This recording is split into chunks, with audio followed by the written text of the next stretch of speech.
আজকে আমি তৈরি করে দেখাবো ইলিশ মাছ দিয়ে মজাদার একটা রেসিপি। আর এই রেসিপিটা আপনারা অনেকেই পছন্দ করে থাকেন। এটা হলো ইলিশ মাছ দিয়ে কাঁচা কলার রেসিপি। এটা আমার পছন্দের একটা রেসিপি। আর এটা যদি বাসায় আমি রান্না করি তাহলে তো আমার আর কিছু লাগেই না।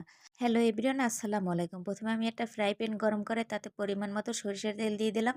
তেলটা যখন গরম হয়ে যাবে তখন আমি ইলিশ মাছের পিসগুলো দিয়ে দেব।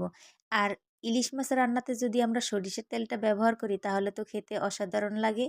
এখন মাছের এক পিস ভাজা হয়ে গেছে পর অন্য পিসও আমি ভেজে নিয়েছি। এখন একটা স্ট্রেনার দিয়ে এটাকে তুলে নিয়েছি। এখন সেই একই তেলে দিয়ে দেব গোল গোল করে কেটে রাখা আমি কাঁচা কলা। এটা চাইলে আপনারা লম্বা শেপও কাটতে পারেন, তবে আমার কাছে এরকম ভালো মনে হয়েছে, আমি এরকমই কেটেছি। এরপরে আমি সেই মাছের মতো একইভাবে এক পাশ ভাজা হয়ে গেলে আমি অন্য পাশে উল্টিয়ে দেব। এভাবে যদি একটু ভেজে রান্না করা হয় তাহলে মাছটা খেতে অসম্ভব মজা লাগে।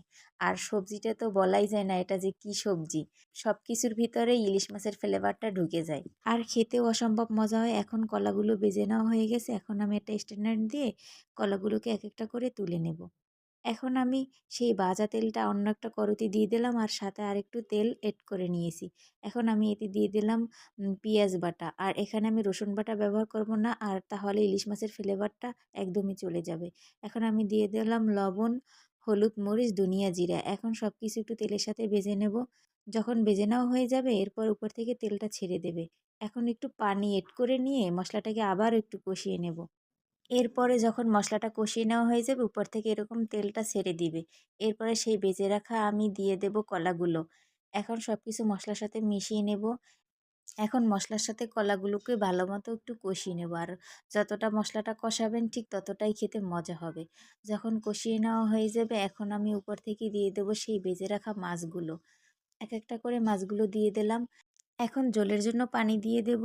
আর পানিটা অবশ্যই গরম পানি দেওয়ার চেষ্টা করবেন। যেকোনো রান্নাতে যদি গরম পানি দেই তাহলে এর স্বাদটা কিন্তু দ্বিগুণ পরিমাণ বেড়ে যায়।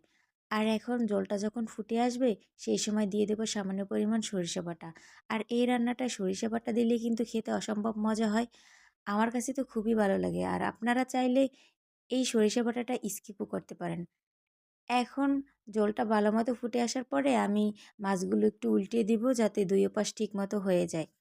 ঝোলটা যখন পরিমাণ মতো শুকিয়ে আসবে এর উপরে দিয়ে দেব ধনিয়া পাতা কুচি। ধনিয়া পাতা কুচি দিয়ে জাস্ট ২ মিনিটের মতো চুলার উপর জাল করে নিব।